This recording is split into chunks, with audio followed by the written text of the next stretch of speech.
The rest is up to God. So I'd say welcome to those on LinkedIn Live, if this is working for once, and welcome to those that are in Zoom as well. Alex, if you want to pop the Zoom link onto LinkedIn Live, that'll give folks a chance to come into the space here if they want. It's just ticked past 3 o'clock here in the UK. It's what, 8 degrees, Jaisal? Yes, but it's not sunny today, unfortunately. No. So I always say hello from a sunny Milton Keynes if it is, but it's not. So if you want to pop cameras on, do put them on. It's wonderful to be here with you. So welcome Brent, welcome Carolyn, welcome Carson, Delia, Eric, who I can see on the screen, George, Jaisal's here with me, Jennifer's here, Narenda's here, and just put your camera on. That's lovely. Ola, we were chatting before. The wonderful Peter Scott is here. I'm here twice, apparently. Shrikant is here, a few note takers, and Audrey, and probably a few more as we join, and a few names. And Casey, of course, right up the top, and Paul and Alex. So I think that's everybody. I always think it's nice to be welcomed personally to meetings like this. We're due to meet with Dr. Alina von Davier in any moment, so we'll welcome her when she's free to join us in a few moments, but we don't need to delay having an important conversation. So let's just go through some house rules. Most of all, enjoy yourselves. Thanks for being together with us for this hour. Use the chat to mention who you are and where you're joining us from if you like. Why not pop your LinkedIn or website in there as well so that we can get to know each other a little bit better. I promise you we're in the company of some terrific people today from all over the world doing some fascinating and amazing things. I think we have a shared interest in the future of education if we're here, and I know folks like Eric have been to quite a few of these now, which is wonderful to see. This is it, sadly, for the year. This is our last session. We had one more tentatively planned, but unfortunately it's had to get moved until the new year. So we'll be taking our Christmas break from events, but I'm sure we'll have plenty to do in the new year, no doubt, and lots of fascinating conversations to have. We're writing up all the reports as we speak from all these different conversations we've had with some wonderful guests and putting those together to share out into the community and beyond. We thank you so much, Narendra. So obviously we don't come here to suggest that we're right or the smartest or any of those things, but just we've got the most open minds and what's that expression? An open mind catches more riches than an open purse. Anyone ever heard that one? Dr. Davier, it is wonderful to have you here. Thank you for joining us.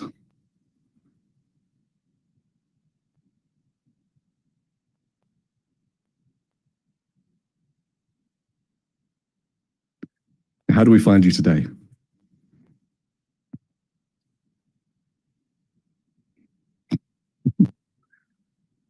Are you hearing us okay? I do like, Scott, I do like your comment there, yeah.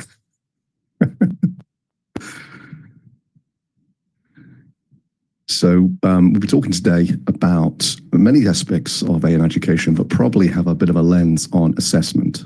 And that's one of the areas that Alina's been heavily focused on. And I think we have quite a few different views in this room as well.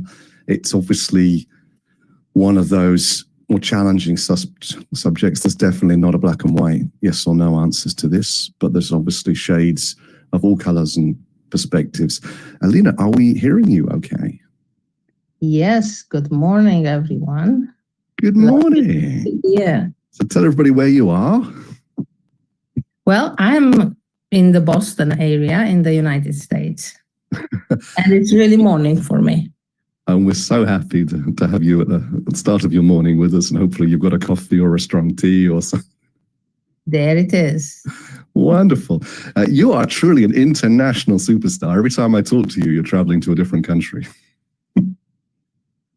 What have been the last three? About the travel, I don't know about the superstar, but thank you. What were the last 3 countries that you've been to, Alina? Well, it was Cyprus, UK, and South Korea. Goodness me. And are you traveling under your academic hat or your business hat or both? Both. Usually it's both, yes.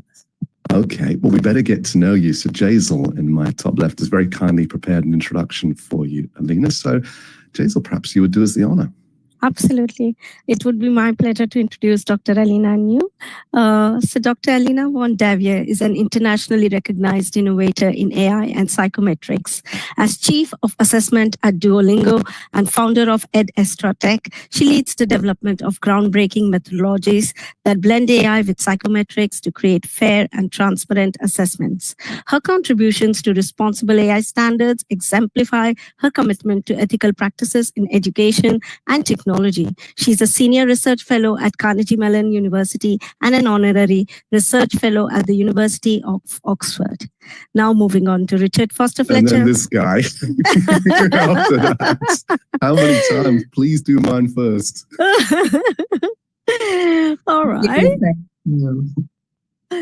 Richard Foster Fletcher, chair of MKAI.org, is a leading advocate for ethical AI and its transformative potential in education. His work focuses on enabling educators and organizations to implement AI responsibly, ensuring it aligns with human values and sustainability. Richard brings a wealth of experience in AI and leadership into his mission of preparing education systems for the challenges of a rapidly changing world. Thank you, Richard, and over to you. You're welcome. Thank you so much. I mean, obviously everybody knows Duolingo, Alina, but I hadn't realized just how big the company had got. And it's a huge business now, isn't it? Well, it's a serious company for sure. It's still a very young company, so there is still that startup mentality of doing things very fast, which is wonderful. But we've been growing, especially in the past few years, so accelerating in terms of product development, in terms of research, in terms of, breaking new ground. So definitely it's a larger company than it was even 2 years ago. Wonderful. And I'll just say welcome to Anna and Alex, both of who are disguising their names. AM7555, that's clearly a code name. So I think we can all finally agree that Alex must be a spy. So that's at least one thing we're now clear on. Alina, how did you come to get involved with Duolingo and how did that conversation begin? That's really a very nice story. So a few years back, when I was still at Educational Testing Service, I was one of the co-organizers of the conference for adaptive testing. And at that time, the person who was developing the test, the settles, came to take a look to see what the psychometricians have to say about adaptive testing. Burr is an applied linguist and an engineer, so he developed the test from that perspective. But then he realized that there is a bit more to a test than what an applied linguist and an engineer could do. Recording in progress. Actually join us and started to learn about the type of work that we do. So that was the first time when we met, which probably was 2015 or so.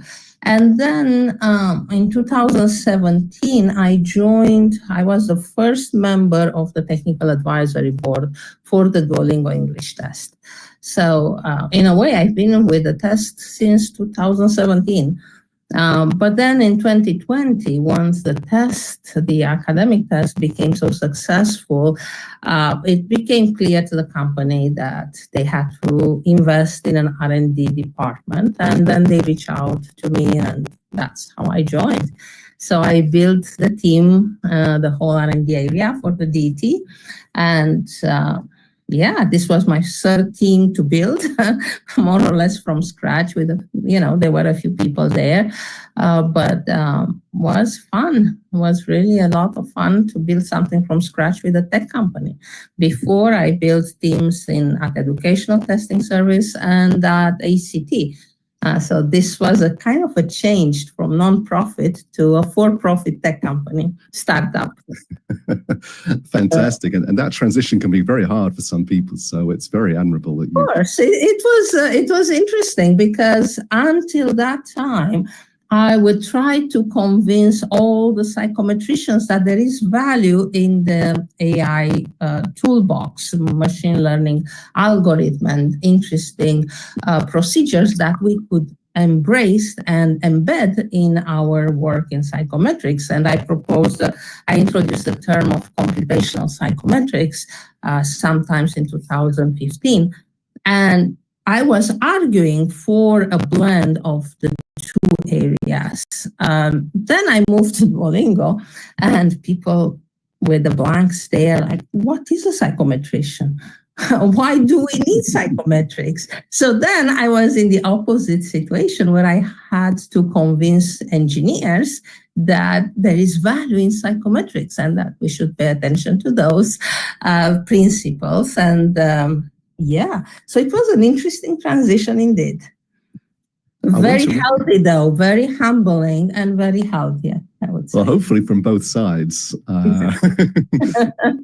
Be a little sting of arrogance that comes from some private organizations sometimes in the face of change and evidential academic rigor.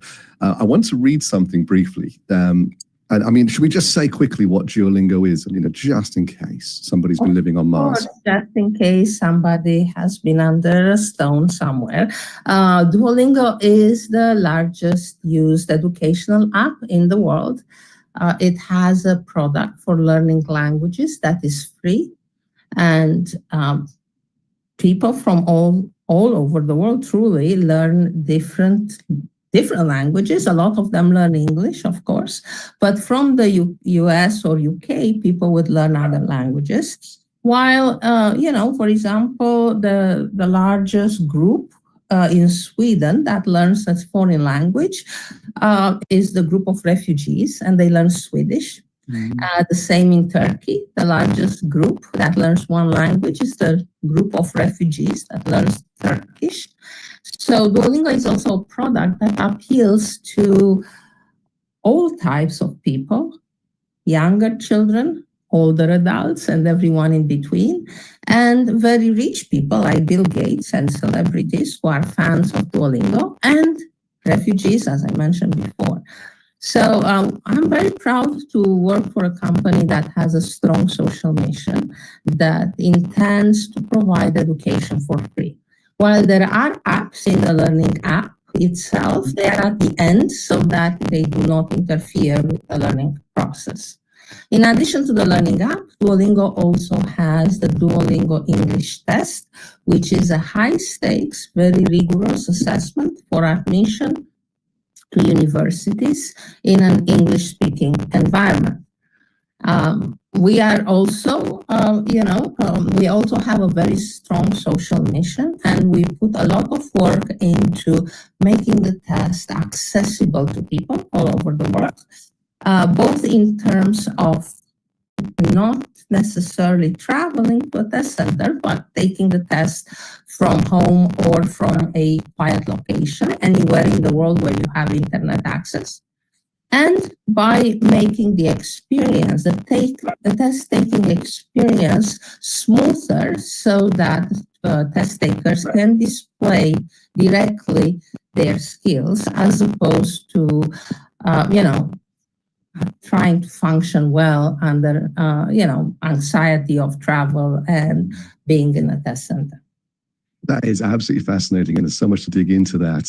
For example, we can look at the nuance that's required, and whilst we could admire sites like Udemy and companies like that, fantastic work, but we also know that about 80 to 90% of Udemy courses don't get finished either. So whilst the content might be brilliant, you raise questions about the relationship between the learner and the material there and the continuity and so on. Having Bill Gates as a customer is certainly not a bad thing to have. We once had Michelle Obama join one of these calls, but we could not verify whether it was the real Michelle Obama. We did ask. To this day, it's still possible that that's the case. And then, so I want to read this message out now, because I just think this is one of the most fascinating things in recent times about the business side of Duolingo. So on 11th of November 2022, Duolingo stock fell by about 13%. I wonder what happened in November 2022. Then in March 2023, Duolingo announced the integration of OpenAI's ChatGPT-4 into its platform, launching a premium subscription tier called Duolingo Max. If any of this is incorrect, then do mention this. The strategic move aimed to enhance the user experience through AI-powered features. And as of November 2024, Duolingo's stock closed at $347, marking an increase of over 50% from the beginning of 2024. Now, I might be simplifying things, but I think that's a phenomenal business story, that there was a company that was exposed by the developments in AI, reacted very quickly, formed a partnership, a high-tier partnership, and now has a share price higher than even before generative AI landed in the mainstream. And I think that's phenomenal.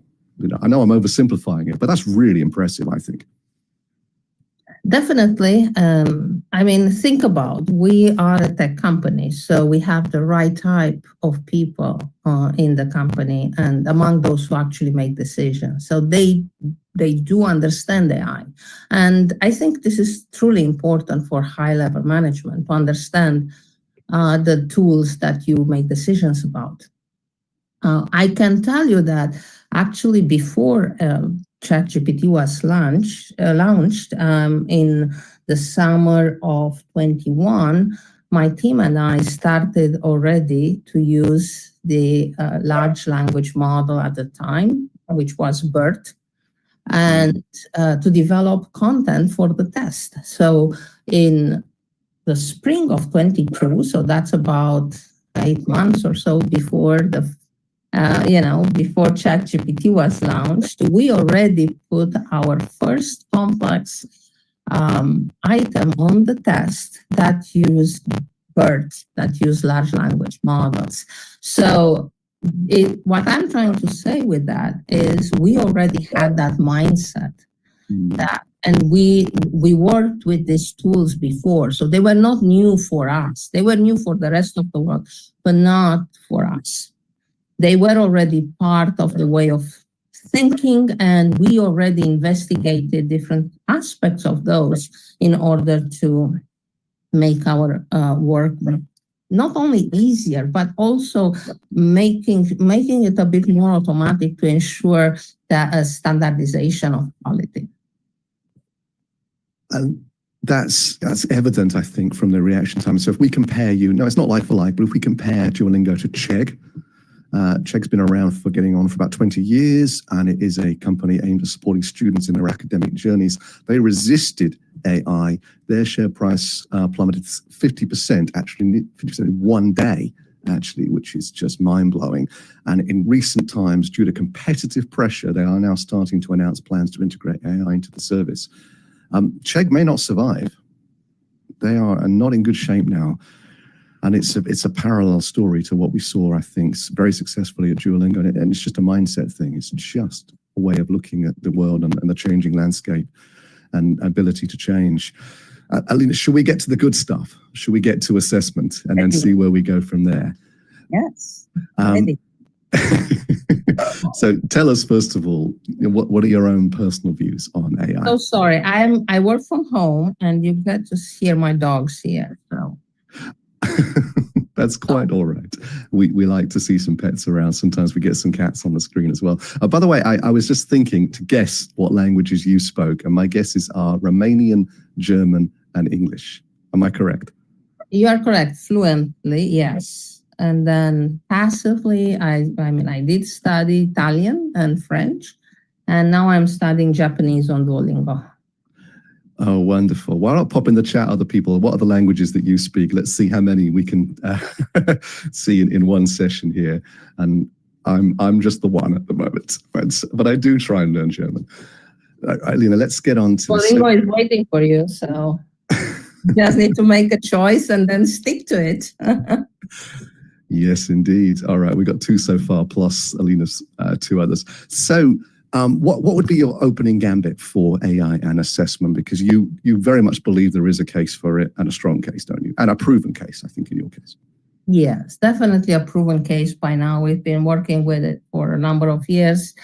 AI can help bring a level of reliability and comparability across administrations that was not possible before. And it can also help integrating different testing batteries, for example. In other words, you can have an ensemble of tests used for multiple purposes, and they could be aligned using different types of AI methodologies to make this possible. This has been a desire of many institutions and psychometricians for years, but it was very hard to achieve. And nowadays, AI just allows us to create things that we've been dreaming about. And I think this is true for assessment, and it's also true for learning. This doesn't mean that AI is simple. The use of AI, it doesn't mean one presses a button and you have a response. No, actually, it takes quite a lot of work and a lot of thoughtful work, actually. And one has to be careful about the things that one might not know. So the things that we don't know can be surprising, and therefore one has to build systems around to make sure that if something happens, one has at least a plan B, if not a plan C, and so on. So I believe that definitely AI works in multiple circumstances. It's not one AI. It's not, Terminator that we hire to do assessment for us. When we say we use AI, what we mean is we use different methodologies, AI-based methodologies in different places in the assessment process. We use large language models to develop items, to help us develop items that were designed by humans. We use smaller models that are our own machine learning models for scoring of essays and for scoring of speech. And then we have AI tools that help the proctors, the invigilators, monitor the assessment. For example, we have tools that are AI-based that evaluate whether a particular text has a high probability of being plagiarized. Or we have an AI tool that monitors the screen and looks continuously to see if there are any indications of inappropriate testing behavior, and so on. So when we say AI, we actually mean multiple and different types of AI tools that are used throughout the assessment process. So it's not only one big thing, and definitely it's not easy, it's not pressing a button. And do you think there are some institutions, perhaps those more in the public sector, that don't quite understand the nuance of what you just said and do see it as black or white? We either use AI or we don't, and AI does the marking or it doesn't, and don't see the different sort of flavors and how they interact with current processes with the same level of sophistication that you've just described. I'm afraid that you are definitely right, that there are many people, especially among decision makers, who do not truly understand what it means to include AI in the assessment or in general in education. I've had conversations with decision makers who are asking me whether our AI is empathic, for example. Again, they think of an Uber type of AI that can change our lives and is like one entity. And I try to explain that the type of AI that we use is much more modest and much more as tool-like, model-like, and not like one entity. I believe more education is necessary. And you asked me before why Duolingo has been so successful, including integrating AI. It's because of this ability to understand what AI is and the experience with AI. So having the right people at the table when decisions are made is extremely important. And I would also recommend everyone to learn more about how AI works, especially those of us who are in the position of making decisions about AI. And those AI tools, are they the things that we might have seen others playing around with, some of the integrations to OpenAI, some of the plagiarism tool detection tools like Turnitin? Are these off-the-shelf ready-made tools that you're calling on, or has Duolingo developed its own proprietary AI tools? In order for us to develop the large scale, to develop pieces of the items at large scales, we use GPT, ChatGPT. But, now is GPT 4.0, but we started with GPT. Actually, we started with BERT, as I mentioned before. BERT was the first large language model.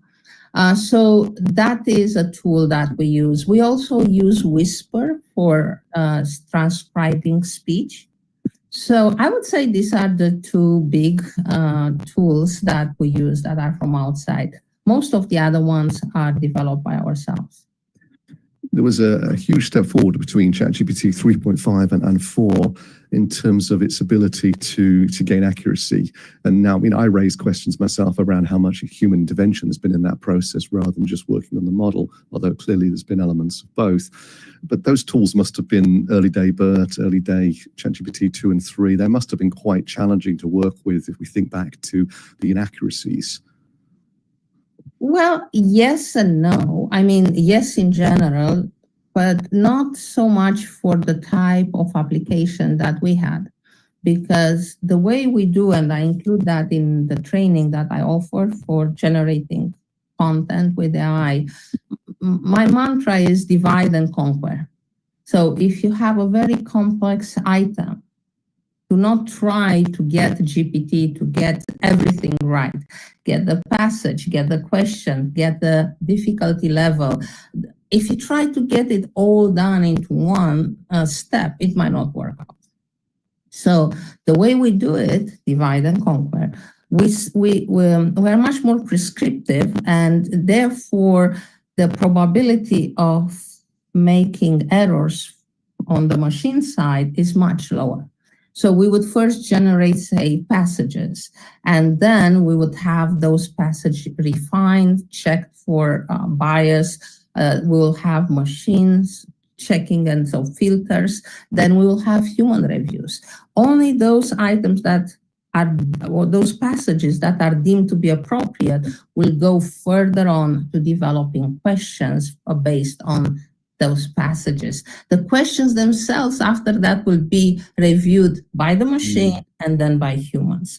And so our processes are so tight that there is very little room for the machines to provide an error that would be propagated. It's just impossible since we have every item reviewed by machine and by humans. I don't know if this makes sense, but it has again to do with what I said before. AI is not one thing. And even if you use GPT, we don't use it like for one thing, for the full thing. We use it for pieces in that process.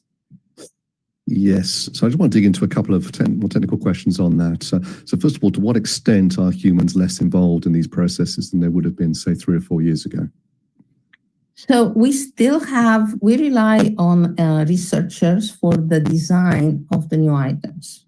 Especially nowadays, we want to take advantage of what this technology can offer. And I'm not talking about AI here. I'm talking more about the way we interact with each other, the way we do conferences and interviews like this one.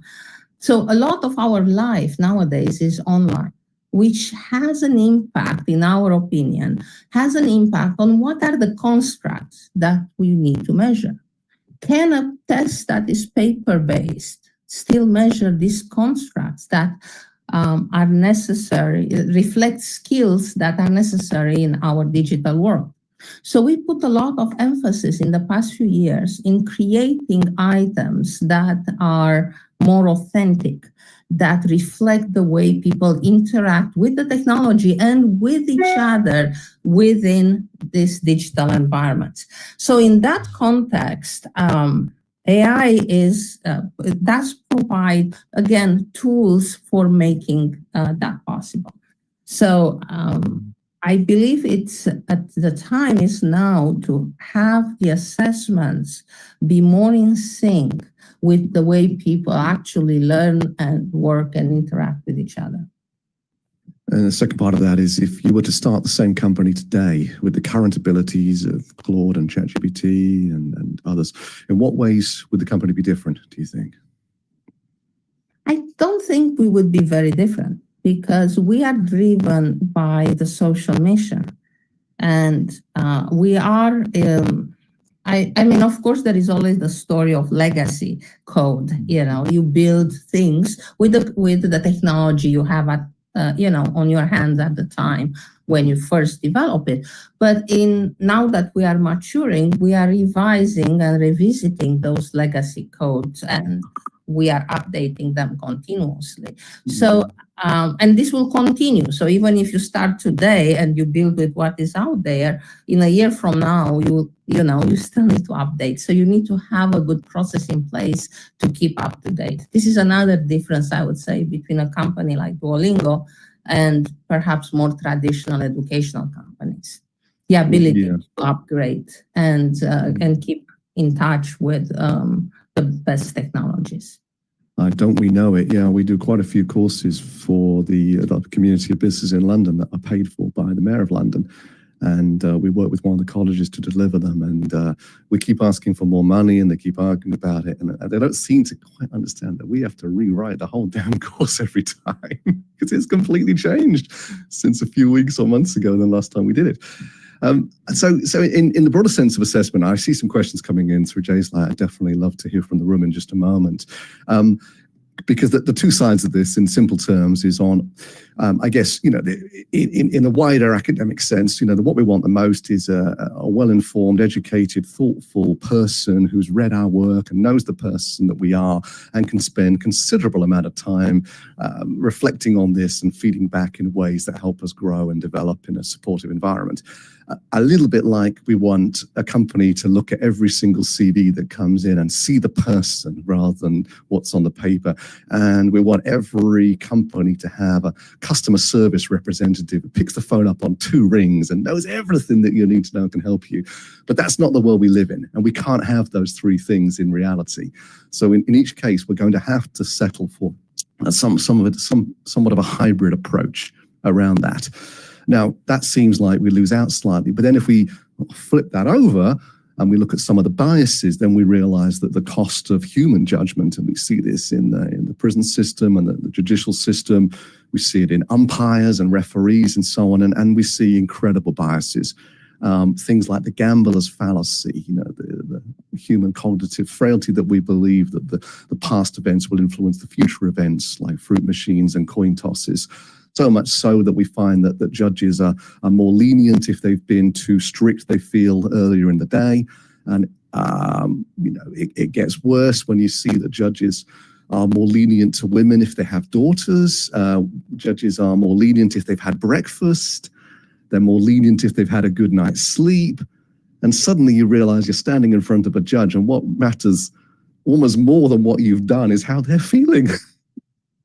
Which is sort of terrifying. And unfortunately, I can say I've never stood before a judge, and may that always be the case.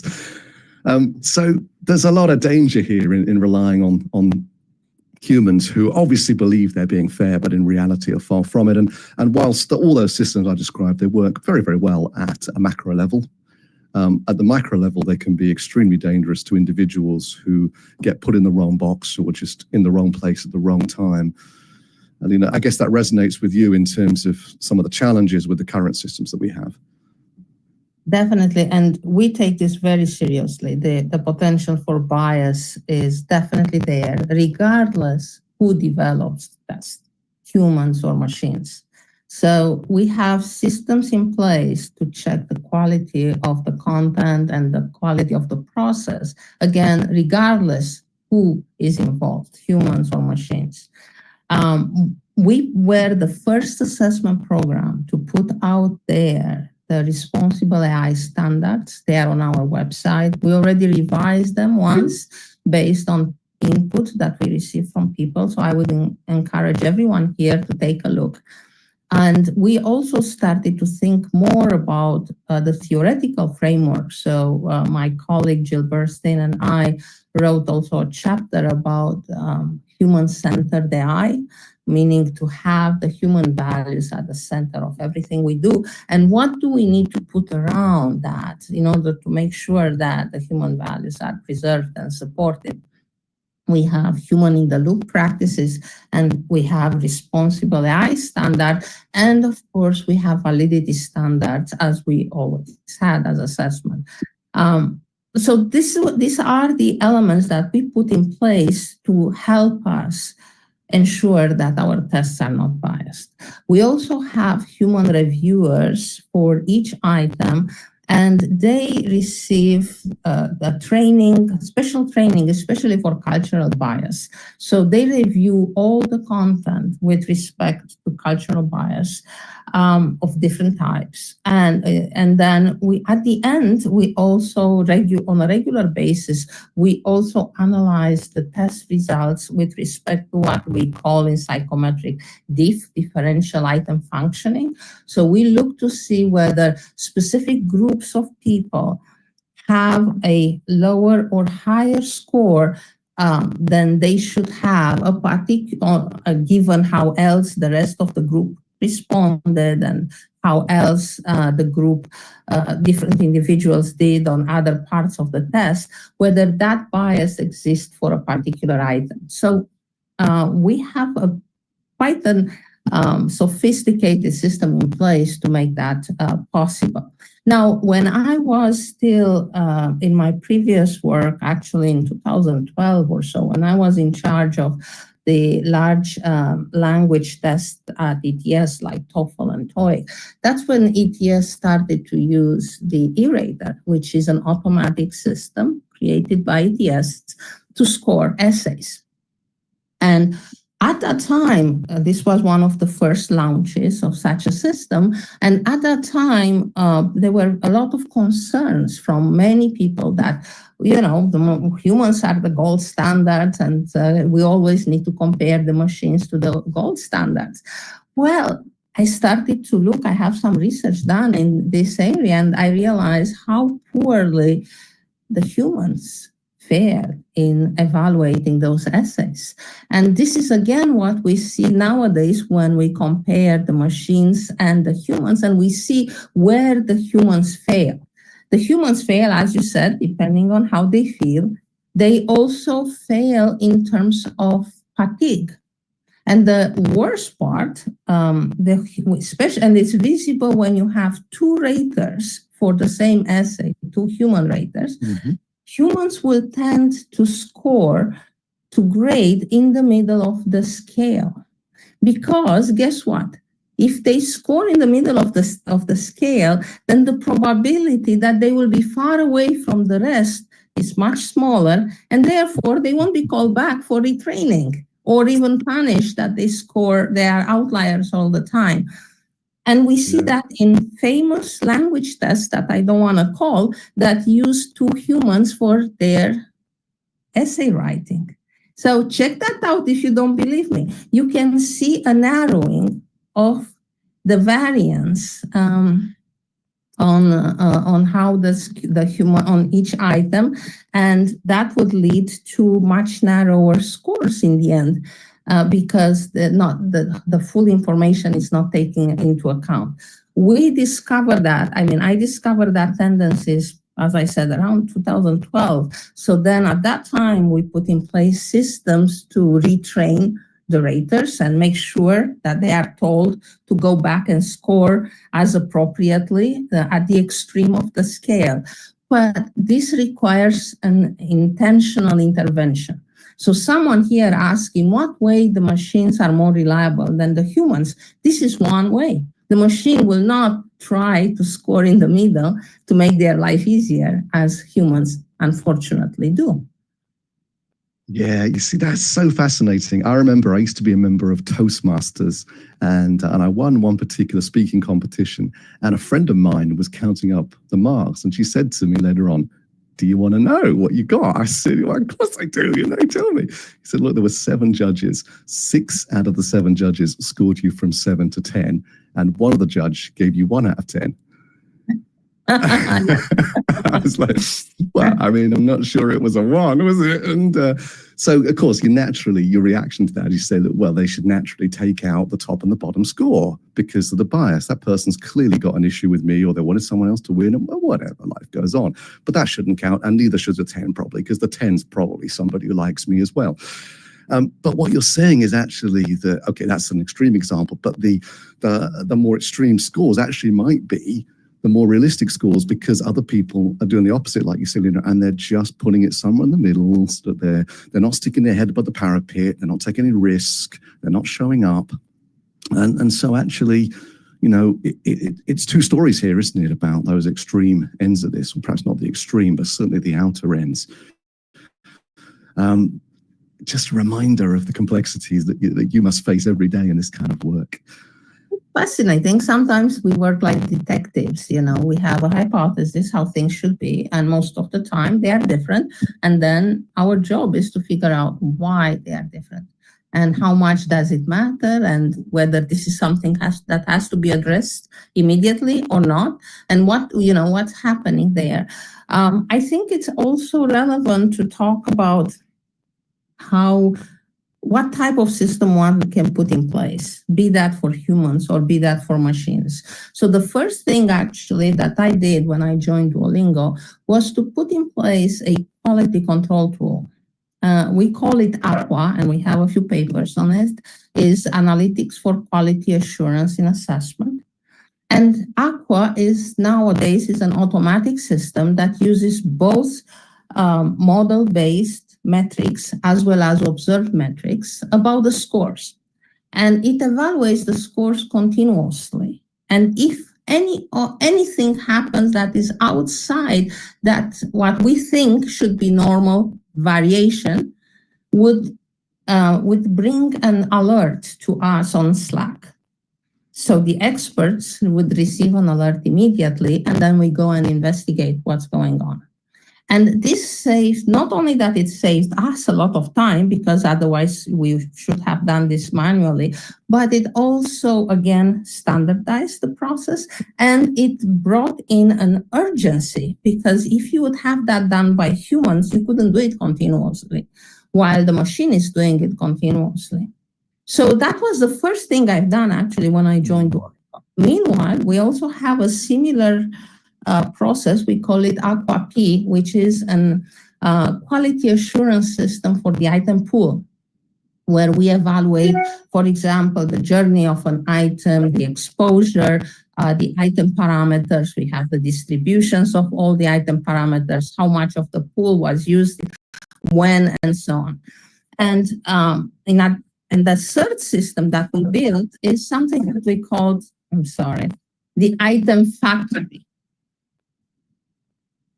The item factory is a system where we have both machines, automation, and humans working together. This is also where we use the GPT to generate items at scales. And then we have humans who come in and review them using the same platform. And then we have a system of metrics, both for the humans who do the review and for the machine.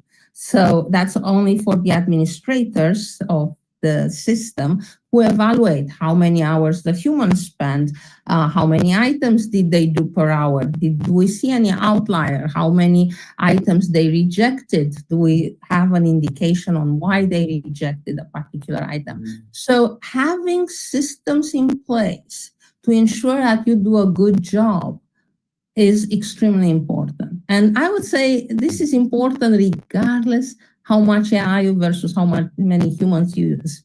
It doesn't matter. Quality should be above the how, if that makes sense. It does make sense, but it is eye-opening as well, the amount of work to go into this. I really want to hear from the room, but I just have one little thing, and obviously I hope I'll get maybe one more question at the end after we've spoken to the room. So first of all, Alex Monaghan is fairly annoyed at me for changing his name to Sir Alex, but he also doesn't seem to be able to figure out how to change it back, which I find quite funny. But that aside, how do you communicate this to your users, Alina, or do they just not really care? It depends which users. For test takers, they don't really care. What they want primarily is that they want an assurance that the test is fair. So what we would communicate towards them would be, how the test looks. We give them opportunities to practice for free. And then, we have information about how we ensure that the test is fair. So test takers care about that contest part of an assessment. There is an older paper of Paul Tholam from the 80s, I believe, where he said high-stake assessment is both a contest and a measurement piece. So test takers care mostly about the contest part, where they want fairness. If we talk with universities, what they care about is the quality of the test. So here is where we would bring information about the constructs that we measure, about comparability to other tests, and also the universities are interested in knowing that our tests are valid. So we work with different schools to show that those who enter the school based on our tests do as well as as students who took any other test. And then last but not least, the universities also care about how secure the test is.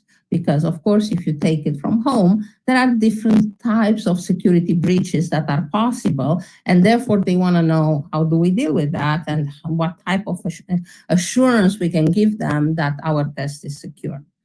Fortunately, we've been working on this for a while, so we have quite a lot of evidence about the type of method that we have in place to provide that. So in other words, nobody directly is questioning the use of AI or the use of something else. What they want to know, and I think it's as they should,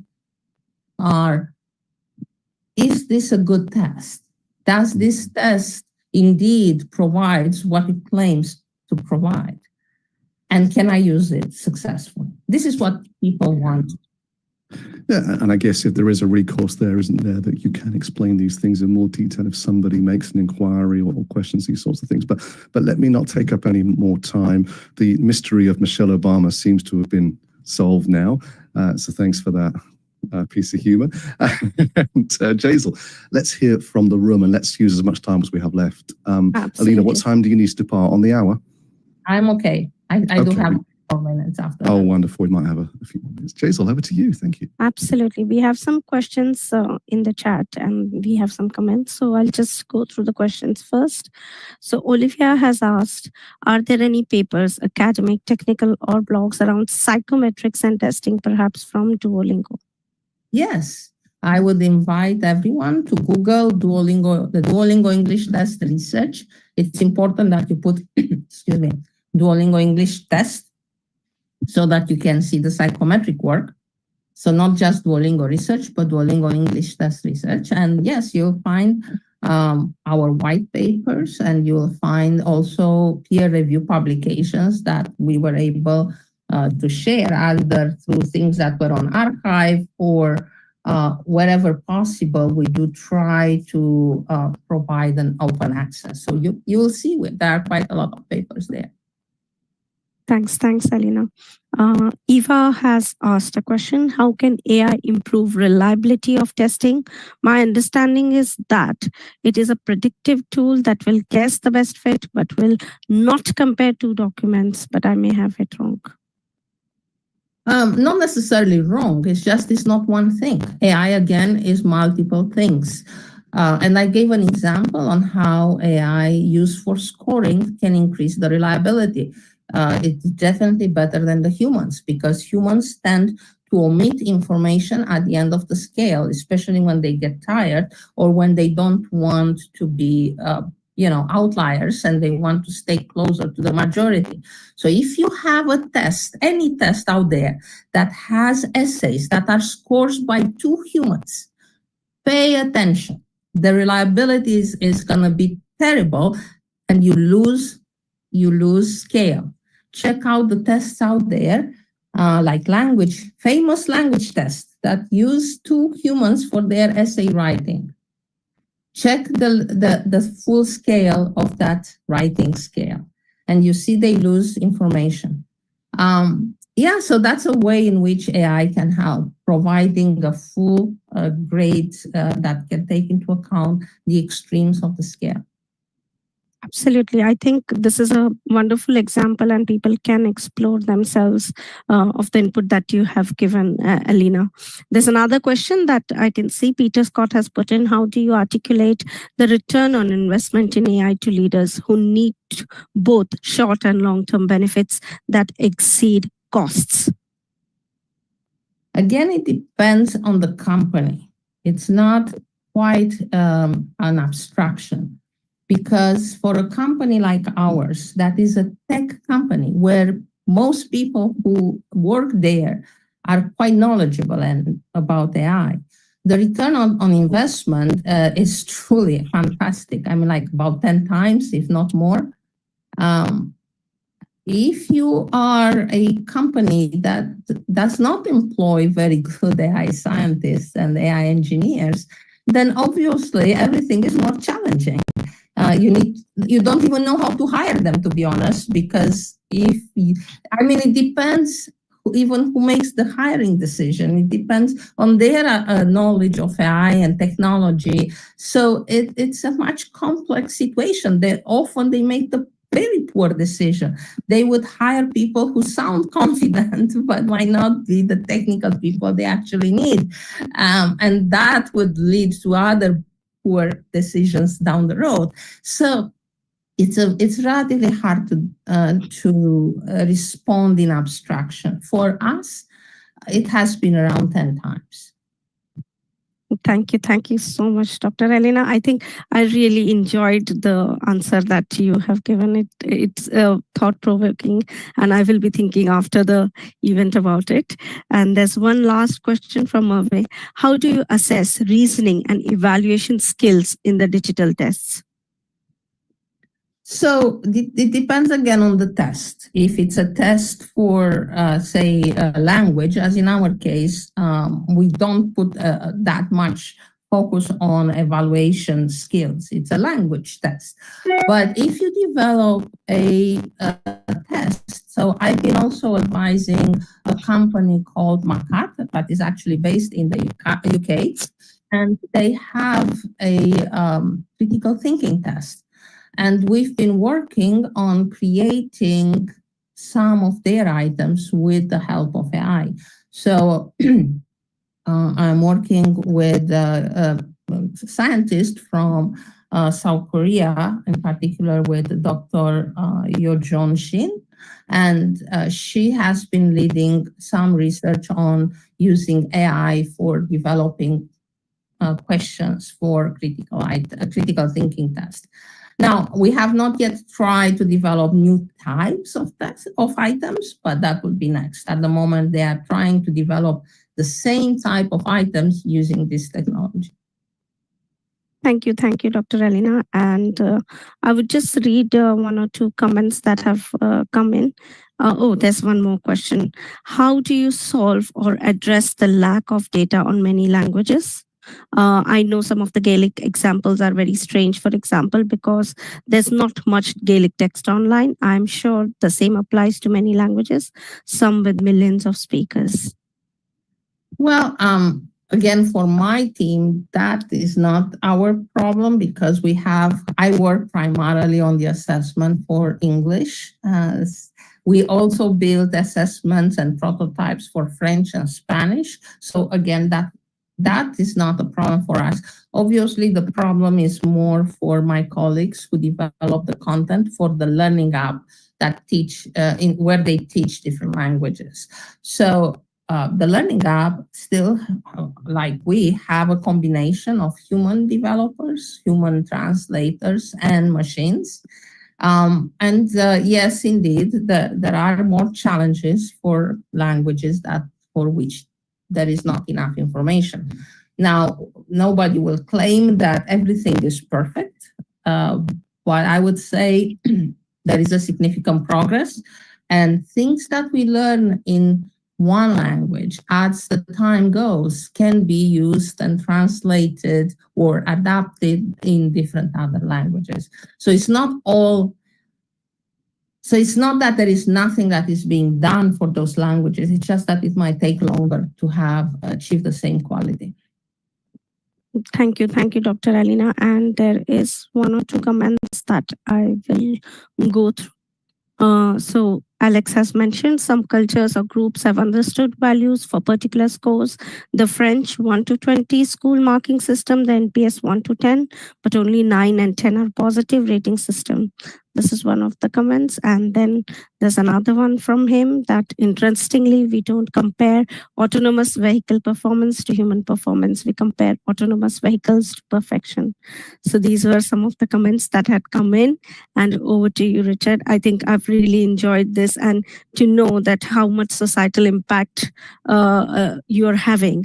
My son is already using Duolingo to learn Hindi, and I think it's wonderful. And to understand that how important it is that people and leaders at every level and the recruitment people also know the latest and emerging technologies, and that can make so much difference to bring the cream crowd or the talent into the industry, isn't it? Thank you. Thank you so much, Dr. Alina, and back to you, Richard. Thank you. Thank you so much, Jaisal. Yeah, I've got a couple of things on my mind, but I just wanted to go around the room. Is there anybody that would like to themselves raise a comment or a question? As in the microphone and speak out.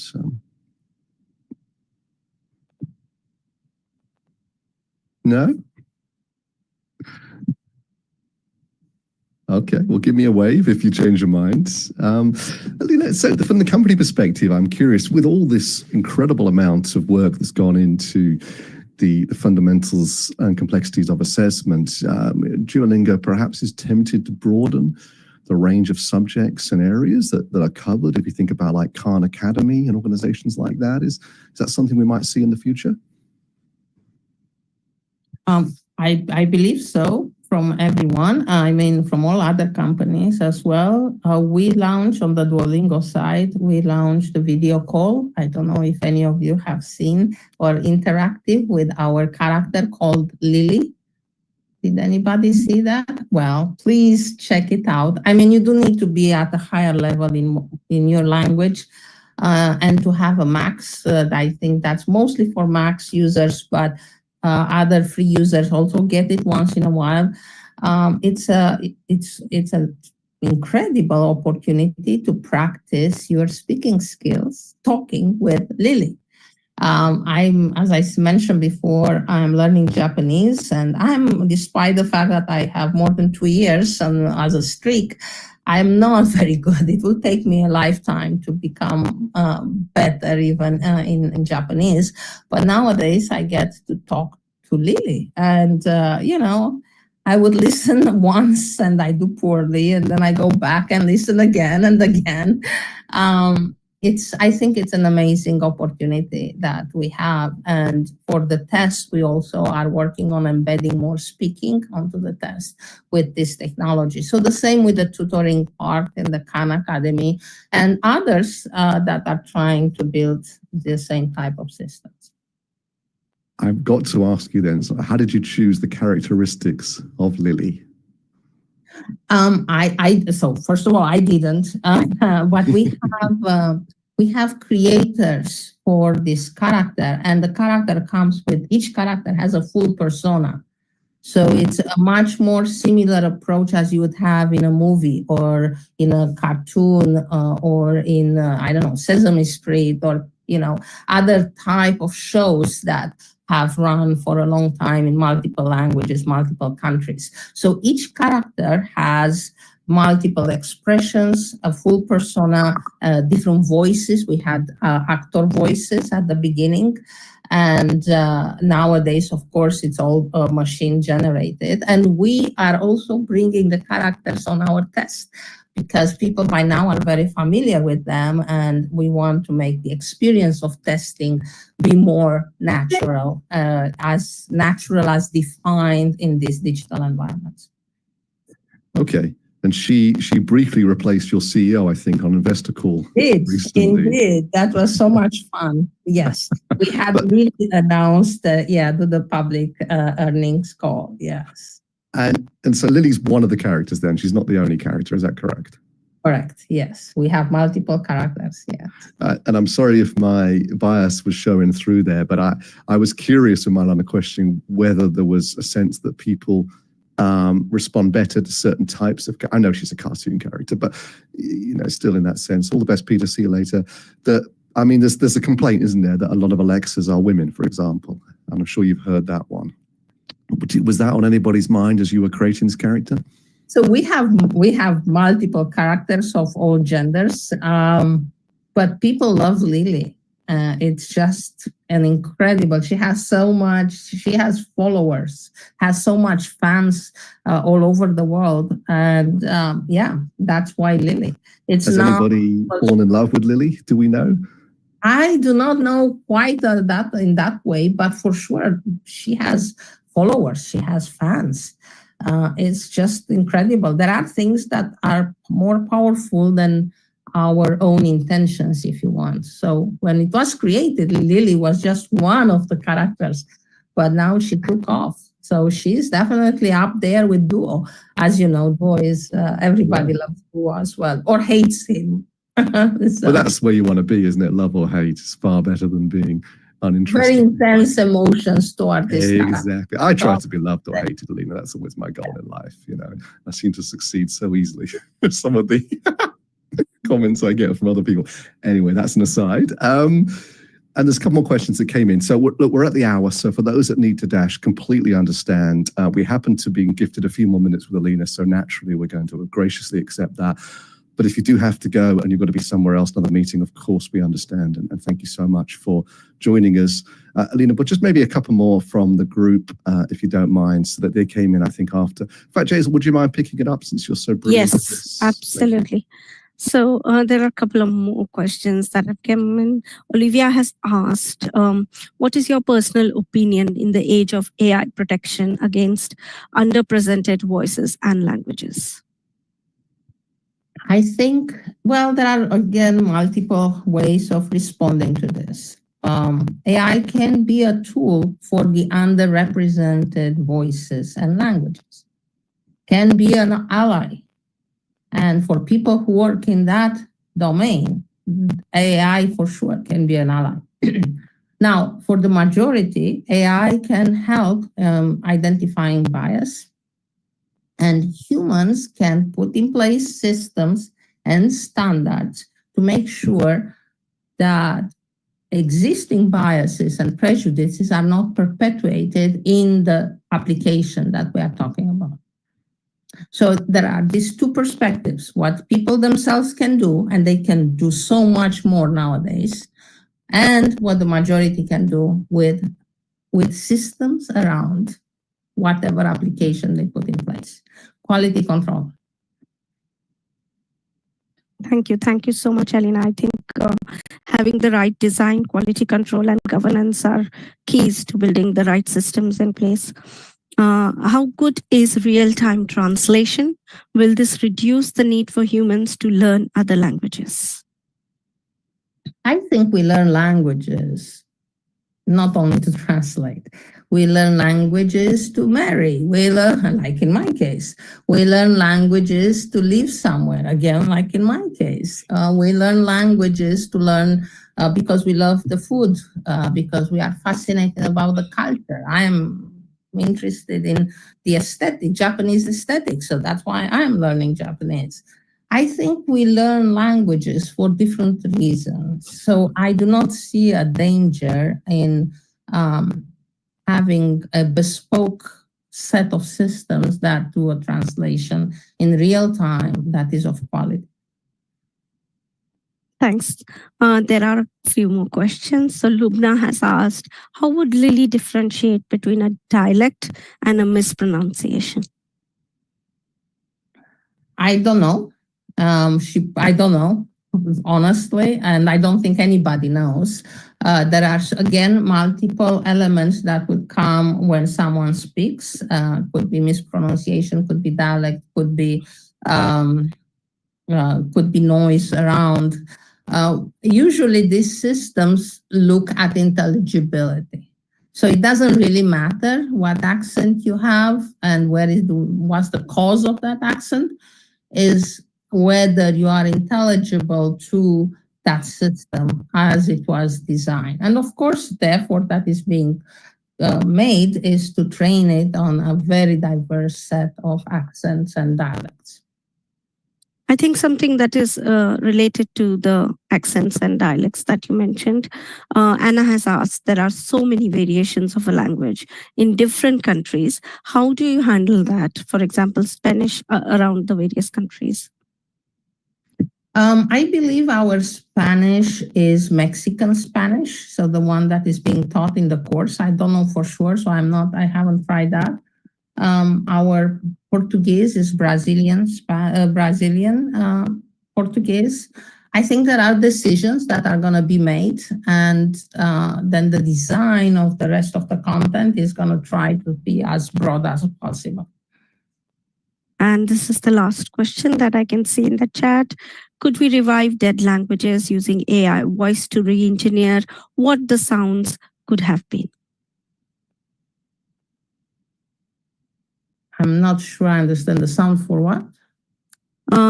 The sounds could have been. Could we revive the dead languages using AI voice? Possible. I would invite all PhD students to consider that. It's a research question. So applied linguists and AI engineers and AI scientists.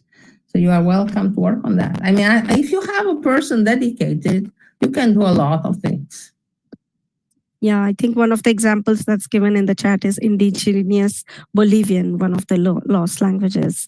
I think all of the questions are now covered. Richard, over to you. One thing I forgot to mention, by the way, is if you send me a personal message on Zoom, I'm pretty sure it appears on LinkedIn Live. So just be careful if you do. Nobody sent me anything too personal, but I want to make people aware that the limitations of the software mean that it's literally sharing my screen. I mean, I just on that last topic there, and let's just go for maybe a couple more minutes, but I think there is a case that we want to try and capture as many languages as possible and allow AI to hopefully, continue the understanding and use and culture and so on of those, so that we don't lose them and they don't die out, because a lot of those even aren't written down, are they? But we're losing many languages a year. One interesting language that you have on Duolingo is Esperanto, isn't it, Alina? For those who don't know, this was developed in the 80s, maybe the 70s, designed to be a universal language for the world. Now, it didn't turn out to be that way, and there probably wouldn't be a Duolingo if that had worked out in that way. I just wondered if you had any views on Esperanto, Alina, personally. We also have Klingon. Do you? Oh, yes, we do. Very for one. Yes, check it out. I will. Amazing. So what I said before, we are not learning languages just for the sake of translating information. There are so many other reasons why each of us decides to learn a language. And it's the same with Esperanto. People have their own interests and their own passions, and the same with Klingon. So this is why we are not concerned about the success of AI in making perfect translations. Yes. My forefathers did some terrible things around the world, but it does mean that a lot of people speak English these days, meaning that it's not actually necessary for a lot of my friends that I know of who don't speak two languages. But I think to your point, Alina, when you go abroad and you show that you've taken the time to learn some of the language and then inherently some of the customs and culture, because you can't learn a language without understanding the point of what you're saying, we all know the different reaction that you get. It is profoundly different in terms of how you are welcomed and how you are treated when you show that sort of interest and care for how other people live their lives, which is another wonderful reason to learn a language. Alina, we always finish with the same question, and you have the great honor, I think, of being our very last interview of the year, and it's been certainly one of my favorites and wonderful to be with you. We ask, what would you have us, what are we, 24, 25 people plus a few bots here? What would you have us ponder? What sort of question would you like us to think about as we go about the rest of our week? Well, first of all, thank you for having me here. I enjoy the questions and the conversations as well, so thank you. I think we need all to remember that we are in this together. And I would invite all of you to ponder what did it take to make AI successful in your own life and your own work? Because again, it's not only one AI, there are different applications of AI, different parts of AI, and think how it can be an ally. There are so many voices out there that are, trying to create fear for whatever reason. Sometimes they are honest, sometimes they have other interests. So I would say just think about it. In what part of your life AI can be useful? And how can you make that application better for everyone else? So keep that in mind, keep the social part. We are all one, each of us is one little piece of a larger environment, and we are different and the same at the same time. And AI can help us, and we can choose in which direction. And let's ponder on that at the end of the year. Let's ponder on that indeed. And I don't want to diminish anybody in this room. And I thank you all for being with us together in this session and being so forthcoming with the questions and comments. But Alina, obviously, as our special guest, our honored guest today, and the preparation that you've done, the conversations we've had leading up to this, hugely, hugely grateful, not only for your time today, but actually the incredible work that you do as well. And in these distraught times that we live in, where unfortunately more people in the world than we would like see the differences between us and not the similarities, it's organizations like Duolingo who in fact are bringing us together, who are bridging those divides, in this case through language and culture. That couldn't be more important. So thank you so much for what you do. Thank you so much. And thank you for acknowledging that role of Duolingo. This is also why I'm there. So I really appreciate the social mission, and thank you. Thank you all, and have a wonderful holiday season and a great new year. Thank you, and hopefully we can stay in touch, Alina. Absolutely. Take care, everyone. Look after yourselves, everybody. Thank you. That was Bye. wonderful. See you. Bye. Bye-bye. Bye. Bye. Recording stopped.